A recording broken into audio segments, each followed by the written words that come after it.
National Parks class, let's take a trip to Glacier Bay in Alaska. What you see there is the crevassed terminus of Marjorie Glacier. And that's a glacier that dumps out into a bay. So Glacier Bay National Park is extremely large. It's on the southeastern coastline of Alaska. Over 3 million acres, and it was established as a national park in 1980. This is a wild and rugged region of the coastal area of southeastern Alaska that has bays, snow-capped peaks, fjords, glaciers, ice fields, valley glaciers, tidewater glaciers, and advancing and retreating glaciers and glacial landscapes like outwash plains, drumlins, eskers, and we'll get into all those types of landscapes. And the park is located on the boundary between British Columbia and Alaska. Its highest peak is Mount Quincy Adams at 13,000 feet. And the glaciers flourish here because of the relatively high precipitation in the coastal mountains. Over 180 inches per year. Okay, so here's the outline of the park map. Right, it's all on the coast here, so this goes down this way and up around. The Marjorie Glacier is right around here, dumps into this portion of the bay. This whole area here, this is the inlet to the bay. Here's Cross Sound, and this goes to the Pacific Ocean. And just to get an idea, here's Alaska, right?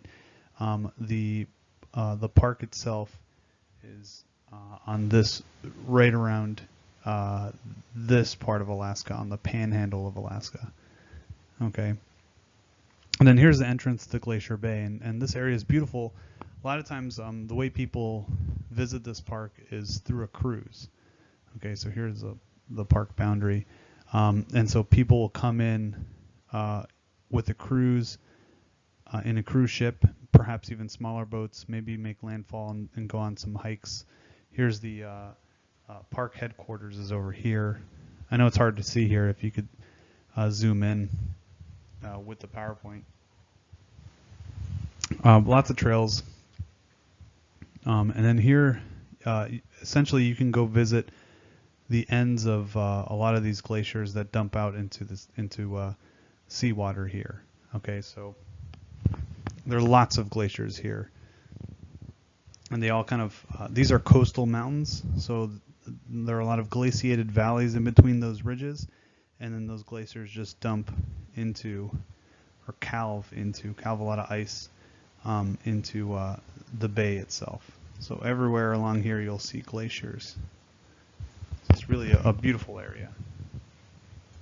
All right, the geologic history of the Alaskan coastline is a type of mountain building called Cordilleran type mountain building. And this is associated with convergent plate boundaries along the Pacific Ocean. And so subduction zones, when they form, they will likely form island arcs. And island arcs, their fate over geologic time will eventually collide with continental crust. Okay, so say here we have the American continent as an example. Here's a subduction zone, and here's an approaching inactive island arc. And so as the leading edge of the subducting ocean lithosphere subducts, this material here that's part of the island arc is very buoyant. It's the same material that's made up of continental crust, so it won't subduct. It's too buoyant to subduct. So instead, it kind of accretes into these small slivers and attaches itself to the larger tectonic plate. And then what we call this is a terrain.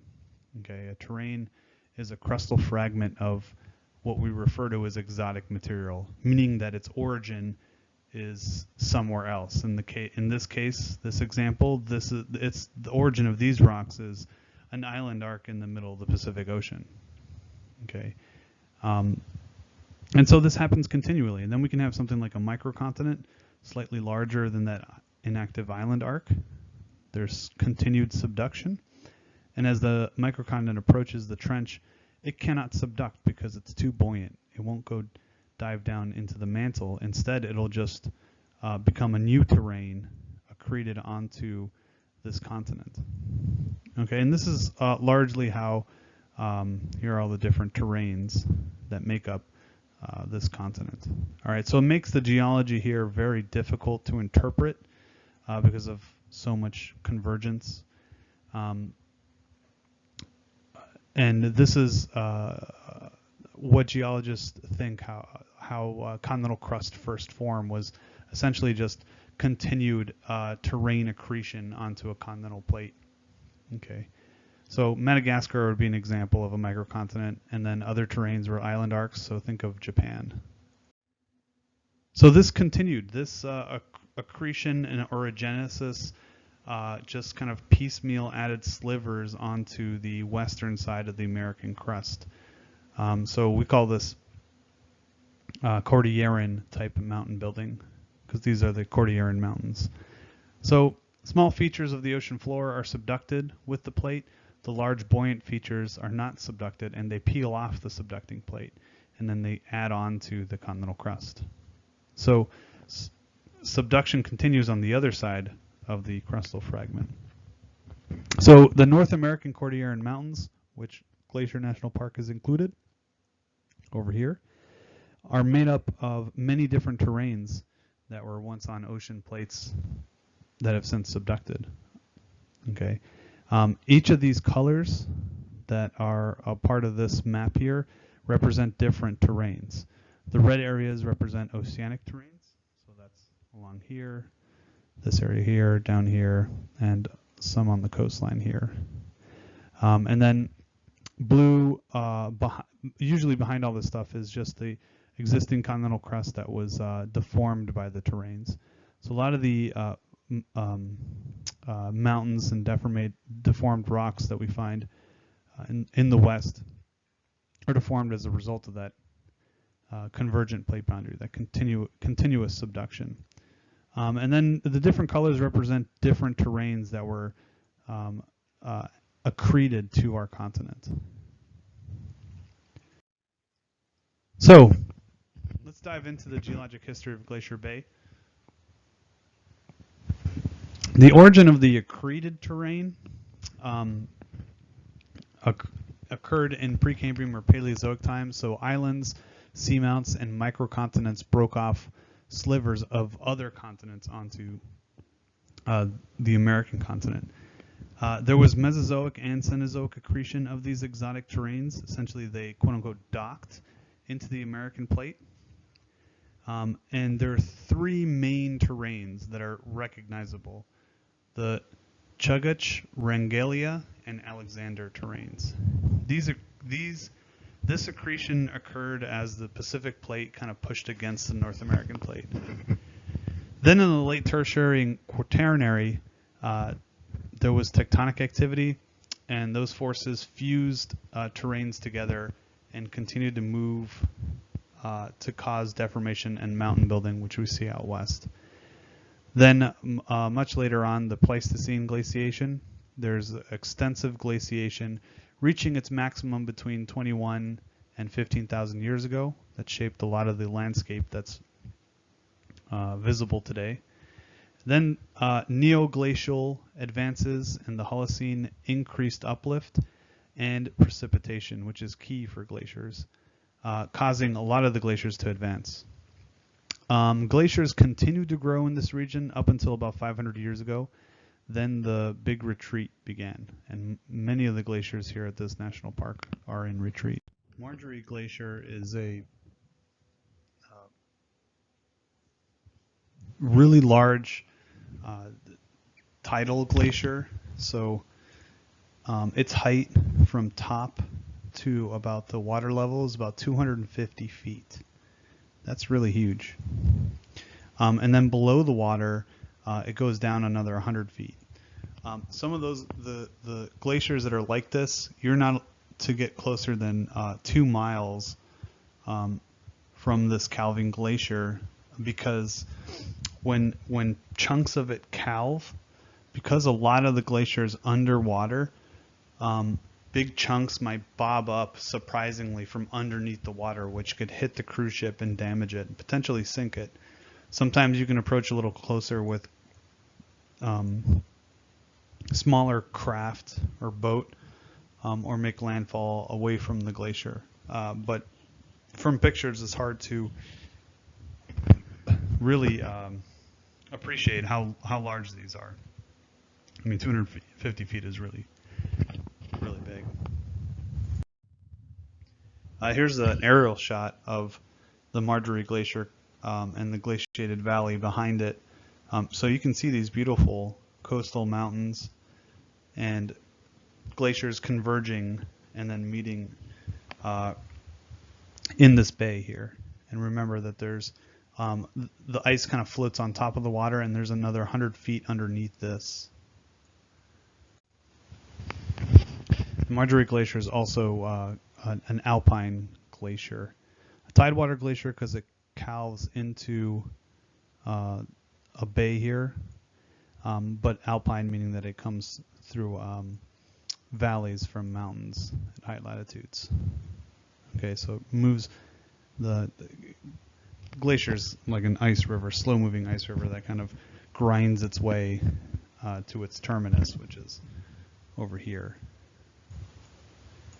And this is pretty spectacular. If you've ever been to go see a glacier, it's nice to see it from a ship. Large blocks of this mass come crumbling down on a daily basis, so you can witness that from the boat. And as they fall, that's called calving, and that produces icebergs in the water, and they shatter to pieces, and they can come crashing down. They call them growlers because they make a lot of noise as they kind of crack and fall apart and fall into the water. A lot of times, huge chunks of that. Remember, it's 250 feet high, so it's almost like a building collapsing into water. So it generates a lot of waves, a lot of loud booming and cracking from all that material.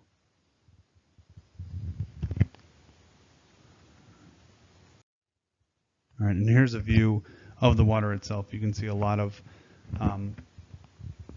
broken pieces of ice floating around in the bay itself, which makes for a spectacular view. It's a nice picture. Okay, glaciers are thick masses of ice. They form over hundreds and thousands of years by accumulation, compaction, and recrystallization of snow. So you need places that have a lot of precipitation. This falls down as snow, and that stuff to compact and accumulate over time. So glaciers are part of two cycles. The hydrological cycle, so water can be trapped in a glacier for thousands or tens of thousands of years. So it falls down to snow and then it's stuck there for a while. And they're also part of the rock cycle because they help erode rocks and create a lot of sediment. So there's two types of glaciers. There's valley or alpine glaciers, like Marjorie Glacier is that example of a valley or alpine glacier. They flow down a valley from an accumulation center. Accumulation centers are typically kind of like of the headwaters of a river, but these are the headlands of a glacier, typically higher elevation, further inland. Ice sheets are different. Ice sheets exist on a much larger scale than valley glaciers. Despite the fact that we kind of looked at Marjorie Glacier and how big that is, ice sheets are much larger. And they exist in both Greenland and Antarctica. So here's an image of a valley glacier. Valley glaciers are easy to identify because a lot of times they'll have these medial moraines, meaning like a lot of sediment is carried as the glacier kind of moves. Here is a lot of ground up sediment from a couple of different smaller glaciers kind of meeting up and joining into a larger one as they approach a valley or tidewater, as the example in Glacier. So Ice Age ice sheets. Our last glacial maximum was approximately 18,000 years ago. Ice sheets covered large portions of North America, Europe, and Siberia. That we refer to as the last glacial maximum. So over the past 2.5 million years, ice sheets have advanced and retreated numerous times. The alternate glacial and interglacial periods, the reason for this change in climate, going from a time when ice sheets covered a lot of North America to what North America looks like today, is through orbital forcing. So there's slight variations in our orbit, which alter how much solar radiation we receive. And so about every 100,000 years, we go from on average, we go from a glacial period to an interglacial period. And those are natural forms of climate change. Here are the two ice sheets. Here's Greenland and then Antarctica, our largest ice sheets. The Antarctic ice sheet is almost 14 million square kilometers. And the ice shelves occupy about 1.4 million kilometers. The ice shelves are essentially ice that sits over the ocean.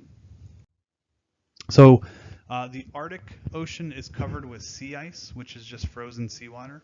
That's not glacial ice.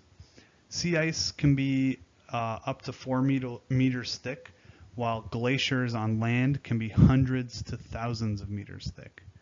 And the sea ice that forms in the Arctic Ocean expands and contracts with the seasons. So in the summer, it contracts. In the winter, it expands.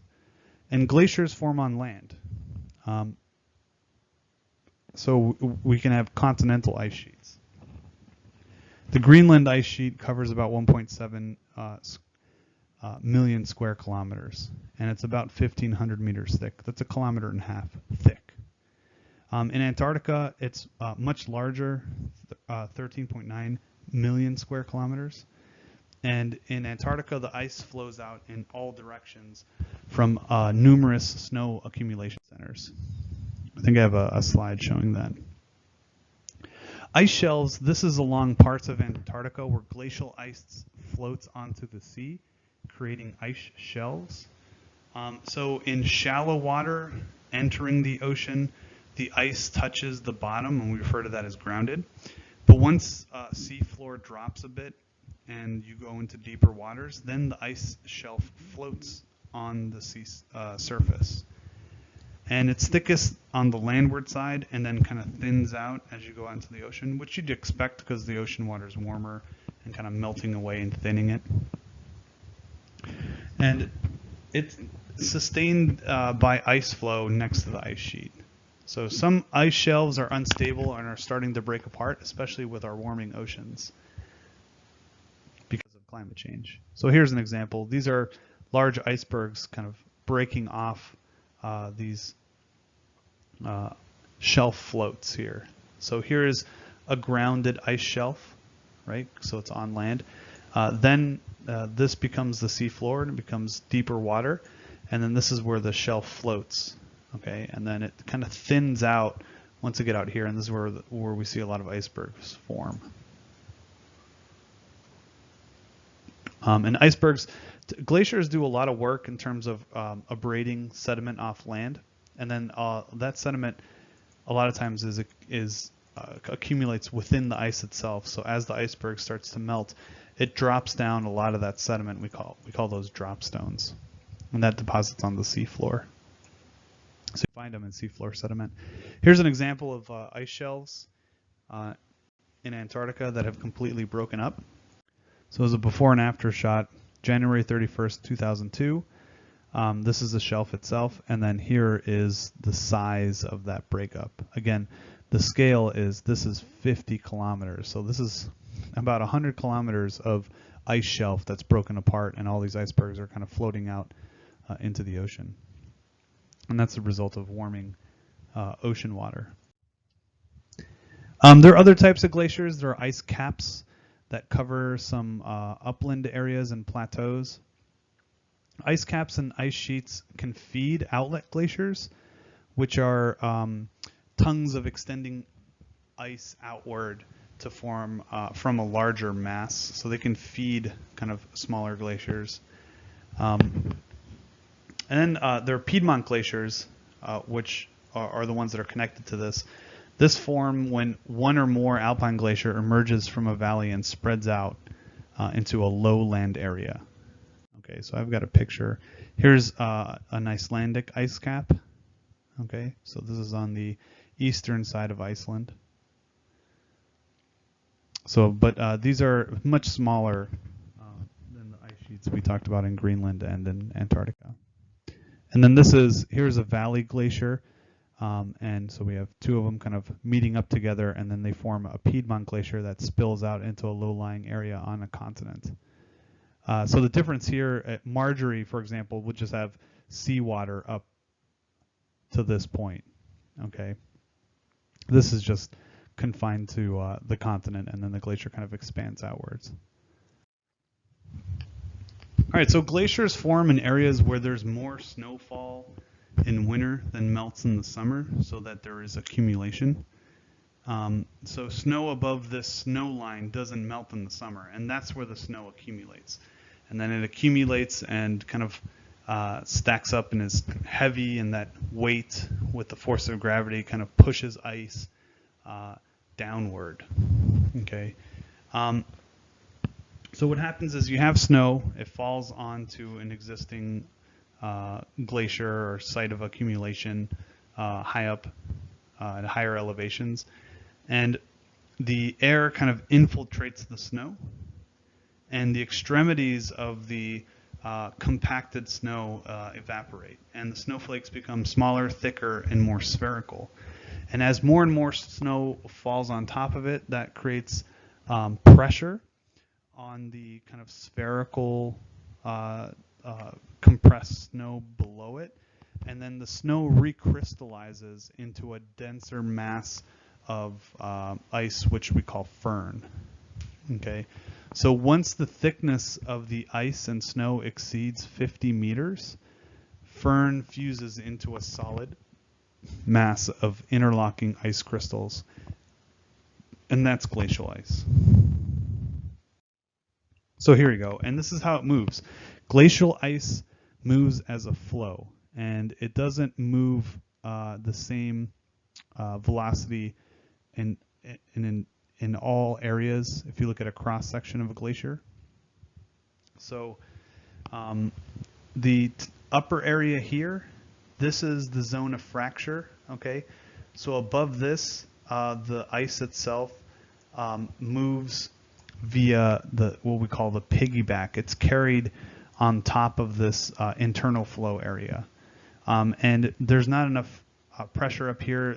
The ice here kind of fractures open and creates a lot of crevasses. Okay, and then here underneath about 50 meters, this is where you have the recrystallized glacial ice, because the pressure is so great, it creates solid glacial ice, but it flows plastically, meaning that under this type of pressure, ice behaves like a plastic material and is allowed to flow. Okay, and so it deforms without breaking. So ice in this section deforms without breaking. Above the zone of fracture, this breaks or fractures. All right, and then along the ground, so here's the bedrock. The entire ice mass slides because of basal slip. It's kind of lubricated by some of the meltwater at the bottom of the glacier, and it helps the plastic flow move downhill. Okay, and the velocities of the internal flow are largest around here and kind of decrease because of friction as you approach the bedrock. So in the upper 50 meters, the ice behaves as a brittle solid, and the plastic flow begins right around 50 meters. So that upper zone is called the zone of fracture. And then crevasses will form. All right, you can see this crazy mountaineer guy just, hanging out inside a crevasse. That's why it's kind of dangerous to kind of walk on top of a glacier. That's not really optional for a lot of people, especially because some of these crevasses, they'll go straight to the end of the zone of fracture. So if you fall in one, that's a 50-meter drop. That's definitely some broken legs. So those are your crevasses, and it's sealed off at that 50-meter depth by plastic flow. So very dangerous. Very few tours will allow you to go and walk on top of a glacier. Typically, you go around it onto the bedrock that surrounds a glacier, and you can kind of witness it.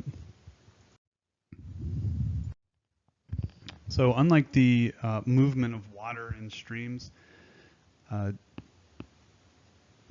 movement of glacial ice is really not obvious. So because it's really slow. And like a river, glacial ice doesn't move at the same rate in all portions of the glacier. The flow is the fastest at the center of the glacier. I kind of showed you that in that cross-sectional model, and also at the center of the glacier, not on like the outskirts where it comes into contact with the quote-unquote bedrock channel. The valley walls and the floor are slow because of that drag resistance. Okay.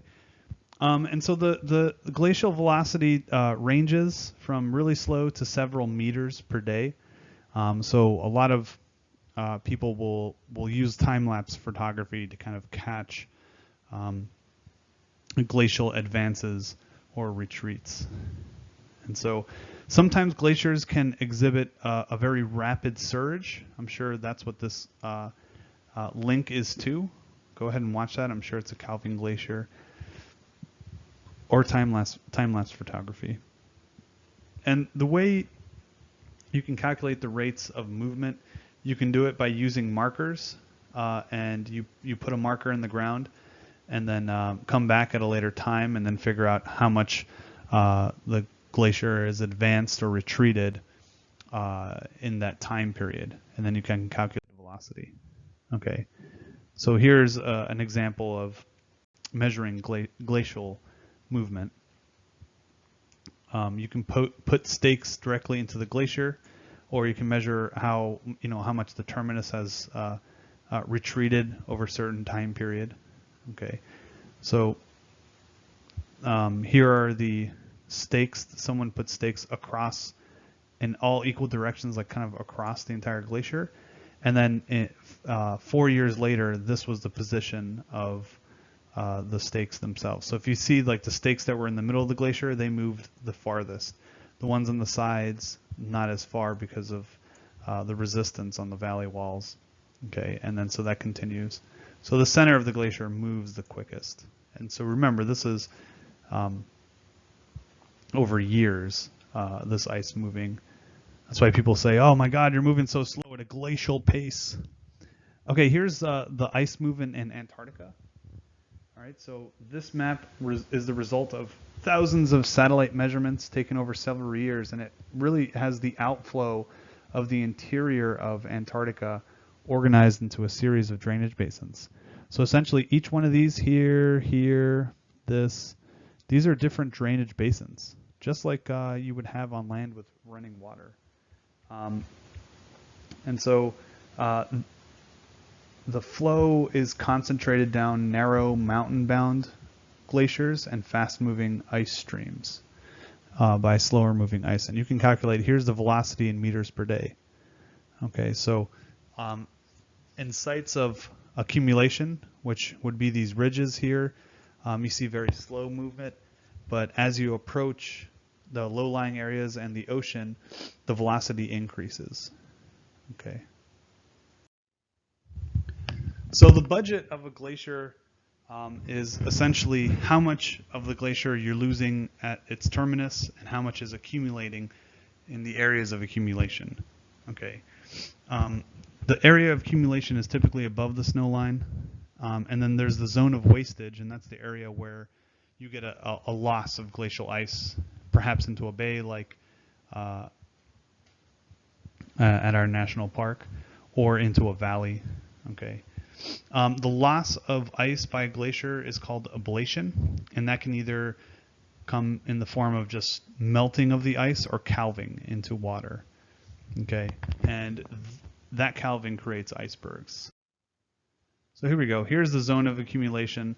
This is the snow line. This is where there's precipitation, and it accumulates, starts to create that glacial ice and firn, and then it starts to slowly move downhill. And then when you get down to here, this is where you typically see the formation of that zone of fracture, that basal slip down here, and then this is the zone of wastage. Okay, here is where you see the majority of melting. All right, and that leads to a lot of those braided streams. And then at the terminus of a glacier, you'll see a big pile of sediment that's deposited, called a moraine. All right, here's another video showing glacial ablation. Obviously, during summertime, more of the ablation or meltwater forms, and more of that ice melts, and you can have these kind of mini ice water streams, meltwater, kind of running across the end of a glacier. And then here's an image of ice calving into some water, which you typically see at Glacier Bay. All right, here's an iceberg, and icebergs will kind of float out into the ocean. And at Glacier Bay, sometimes these kind of make their way out the inlets and out into the open ocean. That can happen, but a lot of them are mostly confined to the bay. Icebergs are interesting because only about 20% of it is exposed above the surface of the water, and that's what makes them kind of dangerous to navigate around, because you just never know what their shape is. Maybe they jut out this way, and then your boat could strike that iceberg. But yeah, the majority of it is underwater, about 80%. A lot of times they carry sediment within the ice itself. So the glacial budget is that balance of accumulation versus the loss of ice.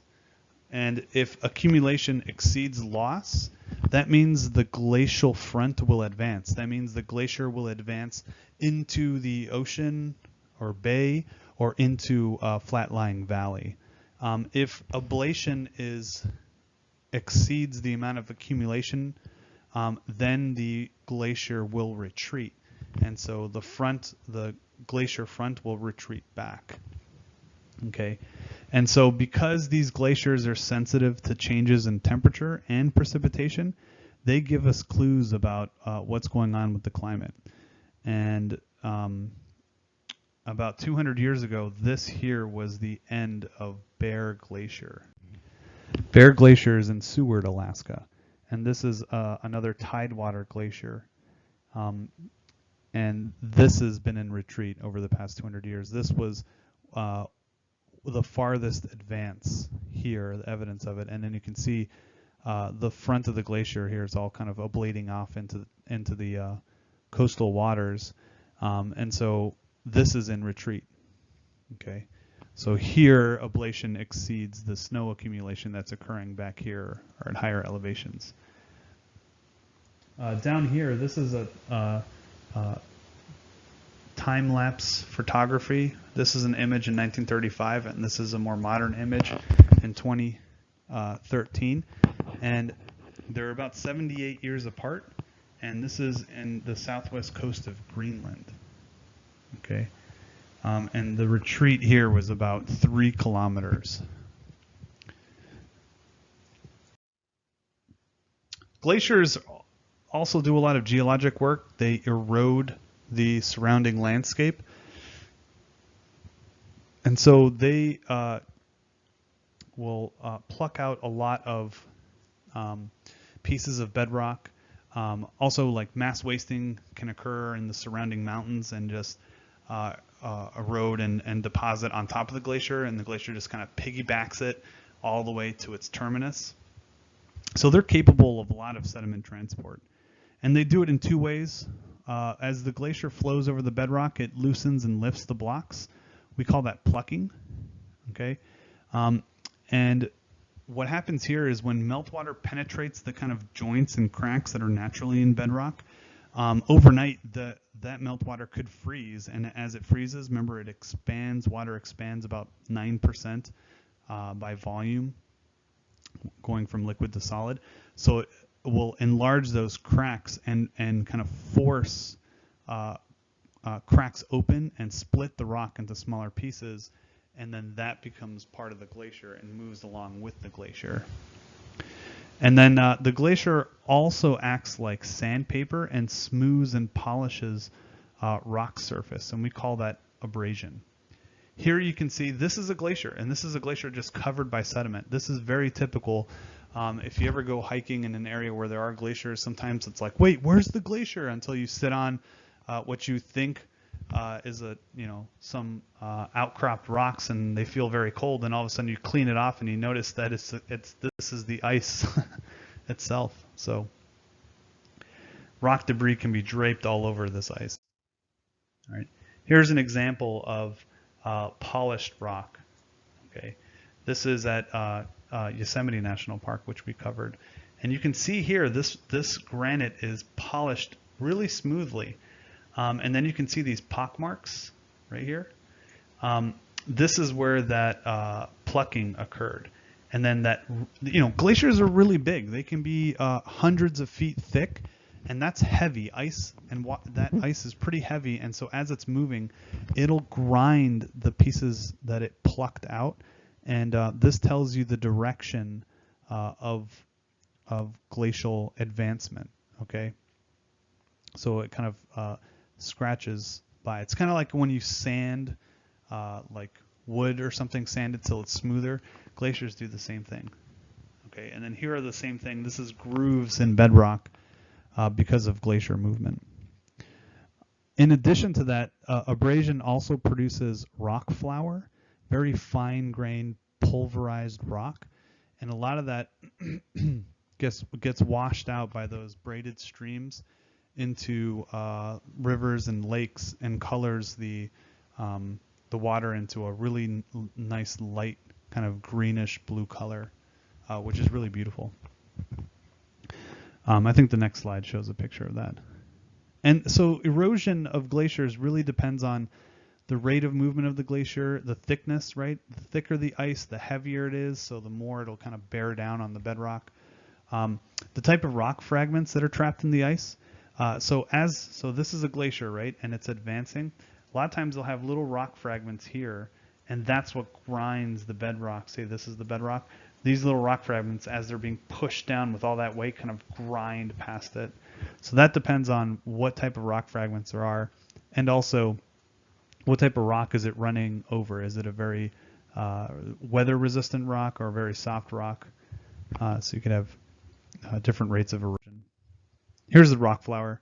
So here's the terminus of a glacier, some braided streams kind of dumping out pulverized rock into a pluvial lake, a high altitude lake.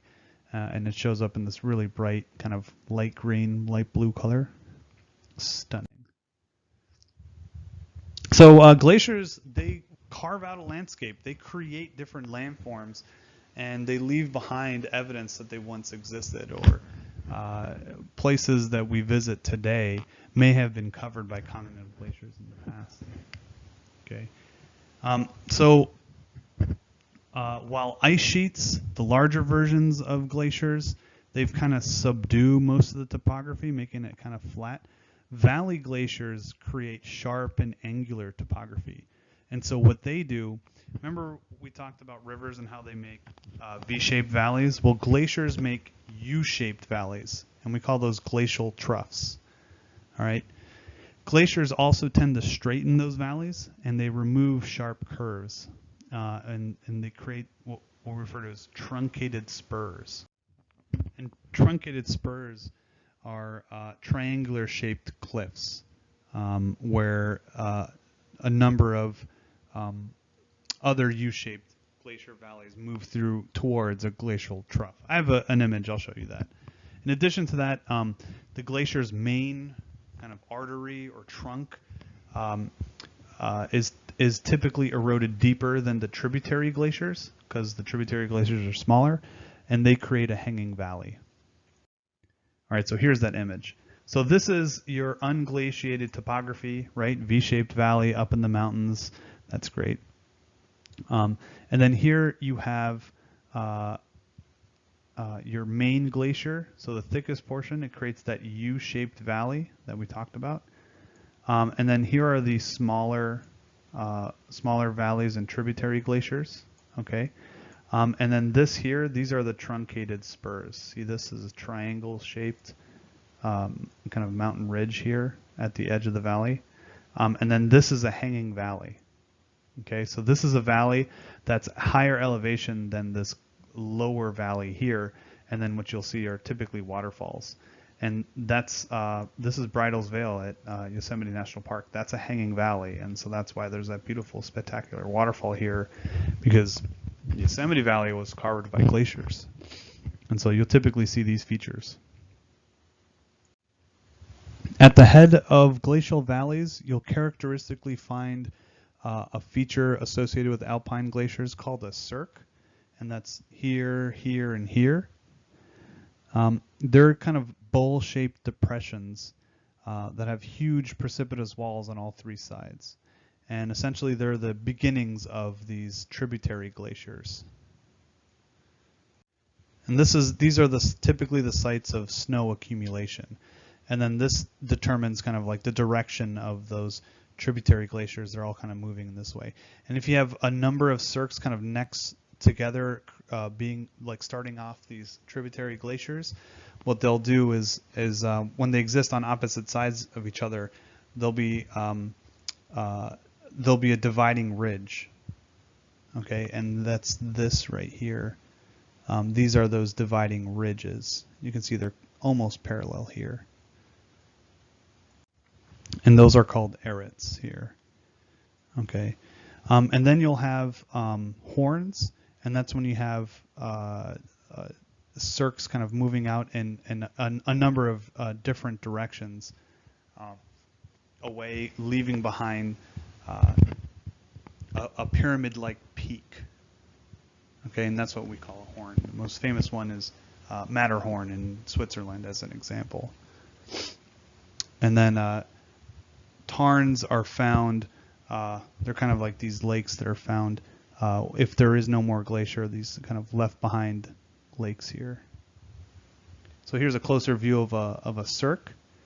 Okay, and then these are those steep ridges in between dividing two tributary glaciers. So here's an example of a U-shaped glacial trough. There are paternoster lakes that form after a portion of the bedrock is lifted and plucked behind, and they tend to fill with water. We talked about cirques already, those bowl-shaped depressions. And after a glacier is melted away, the bowl-shaped basin sometimes is occupied by a small lake called a tarn. All right, and then here's the Matterhorn, like I mentioned before, and then those ridges here, those sharp edge ridges separating two glacial valleys, and then this is a horn. Spectacular. Then there's Roches Moutonnées. These are asymmetrical knobs of bedrock produced by glacial erosion. And so what happens is the glacier abrades and smoothens one side of this bedrock and creates a gentle slope. And it's almost like a desert dune ridge, but instead it's bedrock. And then the slope that's facing the oncoming glacier is plucked and steepened. Okay, and then fjords will also form. These are steep-sided inlets in a sea. So say sea level has risen in an area that was formerly glaciated, which will happen because when glaciers melt away and we move into an interglacial period, sea level will rise and start flooding the once glaciated valleys. And so what you get is drowned glacial troughs, and sometimes they're very deep. So I got some pictures here. Here's the kind of gentle slope of this feature, and then this is where the glacial plucking occurs. And so you can see this. You can just kind of play around in a landscape like this, explore, and then see just a portion of the bedrock just sticking up higher than normal. And this helps you determine the direction of ice flow. So the ice was flowing in this direction. And then the reason why I love this sketch is that you can just imagine this is what this area was in the last glacial period, where they had, hundreds of feet of ice above this bedrock. And today, you can just play king of the mountain while you climb it. Here's an example of fjords. In Norway, a lot of these coastal inlet areas, these estuaries, are these fjords. Okay, so these areas were once glaciers during the last glacial maximum. This was kind of like today's version of the national park, Glacier Bay National Park. But today, now it's just sea level has flooded this area because it has risen, and it leaves behind, remember these almost like these hanging valleys, and this is a very famous spot here. This is almost 400-meter drop to the bottom here, very dangerous, and it's a tourist spot, so you can go and hang out on this ledge. And then here's the glacial trough, the larger portion of what used to be glacier. Now it's just coastal water, and this is where the hanging valleys would have been, and that's why they're kind of cut this way. And so in the past, maybe water flowed over this and into the lower valley, U-shaped valley there. So fjords. All right, let's talk about glacial deposits. So as those glaciers melt, the rock and sediment are deposited. Glacial drift refers to all the sediments that are of glacial origin, and there's two types. There's till. This is material deposited directly by the ice. Here's an example of till. Okay, material unsorted, different sized. Glaciers don't make a distinction on sediment size. They carry all size, boulders to cobbles to pebbles to sand to clay and silt. And then sediment that is laid down by running off of meltwater are called stratified drift, because there, in that case, water makes a distinction. Water can't carry boulders and erratics and stuff like that. So till is deposited as the glacier kind of ends, and then it melts and drops its load right at the end of a glacier. Erratics, I mentioned that a second ago. Glacial erratics are these giant boulders that are within the till or lying on the surface somewhere in the landscape. A lot of times they can be like a mass wasting event where a boulder comes down one of the mountains on an alpine glacier, falls on top of the glacier, and then it just piggybacks its way all the way to the terminus.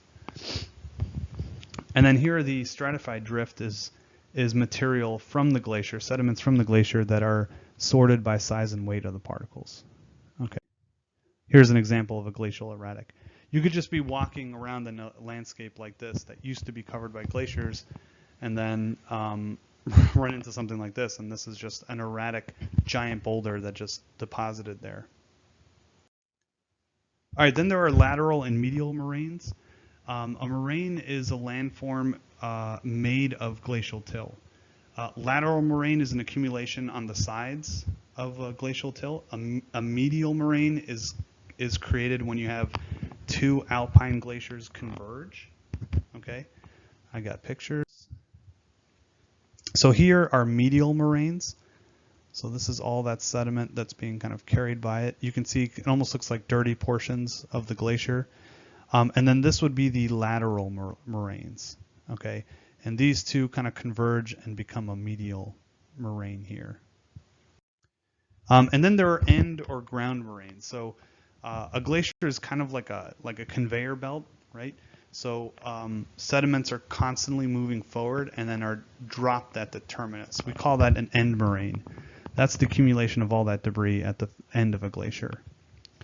So a glacier will retreat to a point when it's in balance and the front stabilizes, and then a new moraine will form. So as a glacier's budget, if it's stable, it'll return to the same end moraine. But if a glacier is advancing, it'll create a new moraine and kind of blast through its past end moraine. Okay, so the very first end moraine signifies the farthest advance, and then each other one is called a terminal or end moraine. Okay. So then you can have recessional end moraines that are a little further back if you have a retreating glacier. Okay. So here's an example of some end moraine features that were deposited during two main events. The Illinoisan was 191 to 130,000 years before today, before present. There was major glaciation. That's this is the Illinoisan glaciation. So the glaciers, continental glaciers, extended all the way through Missouri, most of Indiana. Okay, so the Illinoisan glacial advance was really far into Ohio, Pennsylvania, and just all of western New York. That's pretty crazy to imagine that these areas were covered in hundreds of feet of ice on land. Okay, the Wisconsinian ice age was 25 to 13,000 years before present. This is the more recent one. So you can see that that's this area here. Okay, and all these red areas are areas where the different moraines are. So these are different deposits of all that glacial till, all that sediment. And so this records the advancing and retreating of glaciers during that time. So this was a very incredible landscape, completely covered in ice. So essentially, all of Canada was essentially just an ice cap, and then all the movement of ice moved further down south into the Midwest. This area here was a driftless area, meaning it was a low-lying area where a lot of meltwater came in and deposited a lot of sediment. So we have some really crazy ice age history, and essentially all these glaciers then left behind spectacular landscapes that you can go visit today. Some of them are drumlins. Drumlins are streamlined asymmetrical hills, and they're composed of till, and they form from those ice sheets kind of moving, and we see them a lot here in western New York. So you can see these here. These are drumlins, asymmetrical hills. And the steep side of the hill faces the direction in which the ice advanced. Okay, so this, if you look at the, this would be the steep-sided areas of the drumlins. Okay, they're almost like teardrop shapes. And remember, they're hills, so this is low elevation. Then you hit the highest elevation here, highest elevation here. And so the gentler or longer slopes point in the direction the ice moved. So the ice moved in this direction. Okay, so that gives you an idea of the direction of the ice sheets during the last glacial maximum. They range in height from 15 to 50 meters, and they can be up to 1 kilometer long. So these are major features. Okay. Other effects of having glaciers on land is you get a lot of crustal subsidence, meaning that the glaciers are really heavy and they just basically weigh down on the crust. So it causes it to sink. And so that causes down warping. Okay, so you get a loss of elevation in the crust there. But as glaciers melt away, the crust will rebound. And so areas that once had glaciers, extensive glaciers that covered it, the land area will actually rebound and rise to its original position. In addition to that, then there's major changes to sea level. During the last glacial maximum, sea level was 100 meters lower than it is today.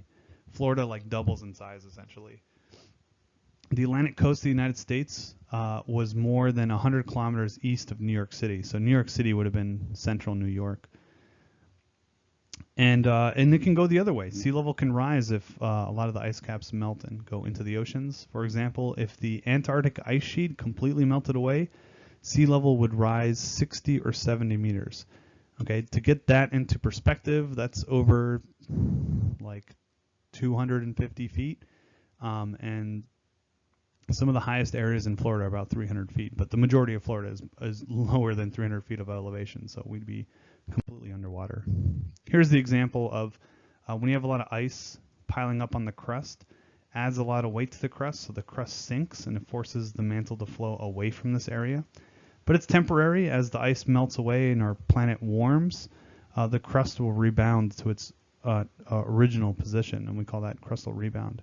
So in places like Norway, our sea level today is rising, globally is rising. But in Norway, there are places that are exhibiting crustal uplift and rebound, and they're actually seeing local sea level fall, and that's because the crustal uplift is faster than sea level rise, which is pretty interesting. Okay, so here, this is the last maximum extent of glaciation. It's hard to imagine. Look at how far these glaciers went. Okay, here this outlines where the coastline was because sea level was so much lower. Look at the size of Florida. Here Tampa would be about 150 miles from the coast. This is where the beaches would be, which is pretty crazy. And also the other thing is, this must have been very interesting, a very narrow seaway moving through the Florida platform and Bermuda and basically connecting to Cuba. So this major landmass over here must have been really cool to witness. But here it is. This is the last, here's our present day. We've had a pretty stable climate over the past about 6,000 years. But then prior to that, we've had this major warm up. Okay, this was the last glacial maximum 18,000 years ago, and we've had a really big warm up and then pretty stable temperatures over the past 6,000 years. So sea level was about 330 feet lower than it is today. So this is what Earth looked like back then. So there have been major effects to rivers and valleys. So the advance and retreat of the North American ice sheet changed a lot of the rivers. The upper Mississippi drainage basin, prior to the Ice Age, a lot of the Missouri River actually drained northward toward the Hudson Bay. The New York Finger Lakes, these long, kind of skinny, 11 narrow lakes, they formed as a result of the last glaciation. And prior to that Ice Age, there were a series of river valleys, and that glacial erosion transformed them into these steep-walled lakes. Okay, so here's the change in drainage pattern. This is prior to the Ice Age, okay, and then this is the present-day situation today with their Great Lakes and the pattern of rivers, okay. And so this is the reconstruction of during the last Ice Age, and we had this northward flow this way, and the upper Missouri River flowed in this direction. All right, so entire drainage patterns and divides and all that had changed in the past. Here are those Finger Lakes. So these are now deep-sided lakes, skinny lakes. And they were deepened because of the glacial movement. Other effects of kind of Ice Age glaciers, huge pluvial lakes. The growth of ice sheets can change the temperature and evaporation in semi and arid regions. So if we go out to Colorado, Nevada, those areas are really dry today, hot and dry. But if there were continental glaciers kind of just north of that, that would severely change the weather there. And so that's what created Lake Bonneville. Today it's this is Nevada here, and so a lot of those the Basin and Range province, those valleys were filled with water. Okay, and then also this is Utah, and so the Bonneville salt flats are here.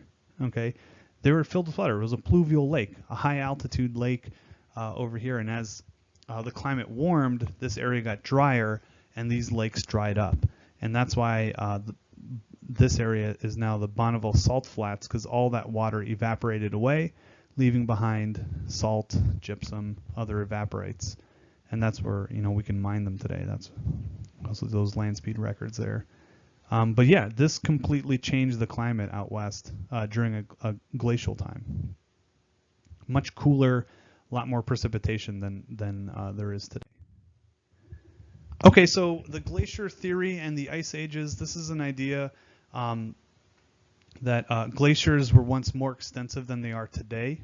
Okay, glacial and interglacial cycles, as I had mentioned, occur every 100,000 years. So in the northern hemisphere, ice ages began between 2 and 3 million years ago, and there have been about 20 of these cycles of going through glacial and interglacial periods. The Antarctic ice sheet formed about 30 million years ago, and that's because Antarctica kind of slowly disconnected from South America and no longer received really warm tropical waters as far as ocean circulation. And then the circumpolar current formed, and that isolated Antarctica, and then it got really cold, and that cooled down our Earth substantially. So here it is. This is where the ice during an ice age connects. So essentially, you have major continental ice advancing along the Midwest. Canada is completely covered. Canada and Greenland are essentially connected through sea ice. These areas are areas of sea ice, so it would have been a vast, I mean, if you can imagine, and this essentially connects to the Eurasian continent, but it's incredible. This would have been a vast, cold, forbidding environment during an ice age. So the causes of this, we've mentioned this before, but we can look at tillite, which is sedimentary rock that formed from glacial till, to look at ice ages that occurred earlier in Earth's history. And any kind of theory that can explain the onset of ice ages must include what caused the onset of glacial conditions, and then the alteration between glacial and interglacial stages.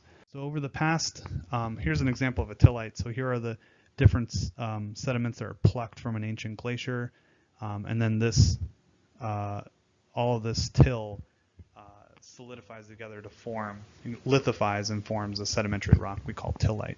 So this is just evidence that there have been glacial periods in deep geologic past.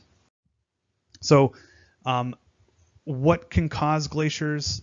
Plate tectonics. Like I mentioned, Antarctica kind of moved towards the southern pole different times in geologic history. Our major land masses have been kind of either moved from different latitudes in the tropics to the poles. And if we have more land in polar regions, that means we'll have more ice accumulation. If you have more ice accumulation, ice will reflect more solar radiation out of the planet, and that essentially cools down our planet. Okay. Plate tectonics can change ocean circulation. That's what occurred with Antarctica. It became isolated. It didn't receive any of the western boundary warm currents that come from the tropics to heat it up. And so this happens on a scale of millions of years, because plates move at a rate of centimeters per year.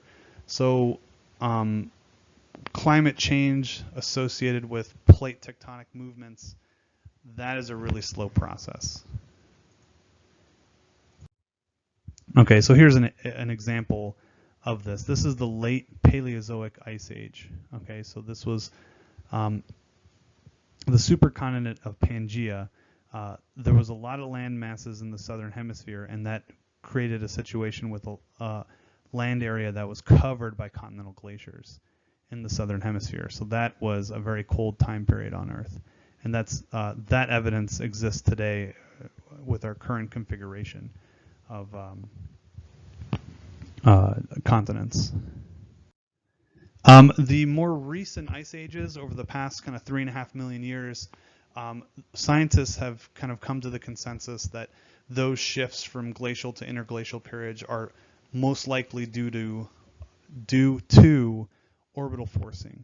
Okay, and so Earth's orbit can vary, and we get different amounts of solar radiation as a result. There's 3 types. There's variation in the shape of our orbit. Sometimes it's more circular, Sometimes it's more ellipsoidal. That's called eccentricity.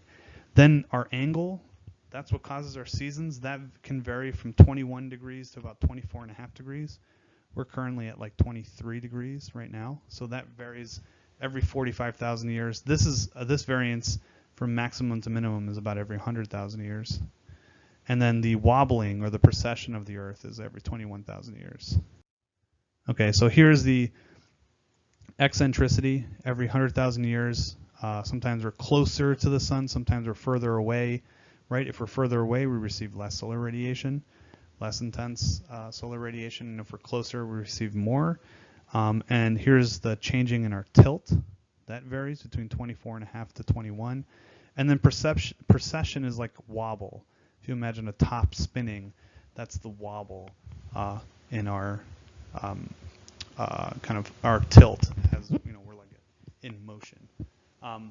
So that kind of pattern leads to about every 100,000 years of receiving more maximum solar radiation or lower solar radiation, and that correlates well with our data that we've collected on when the occurrences of past interglacial and glacial periods line up. So there's a good correlation between the orbital variations and climate change.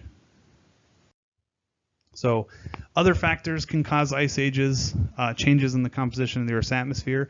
That can be through volcanic activity. If there have been in the past major eruptions, fissure eruptions, where volcanism or increased volcanism occurs over millions of years, and that changes the composition of the atmosphere because it dumps a lot of CO2 or carbon dioxide in the atmosphere, which will warm our Earth. Major changes in ocean circulation can alter climate. Also, humans are altering climate by burning a lot of ancient carbon, also changing our atmospheric composition, leading to more greenhouse gases and increased greenhouse effect, and increased heat budgets, or Earth is warming. And then the reflectivity values can change on Earth based on where ice forms. So those are a number of reasons we can have onset of cooler temperature or warmer temperatures.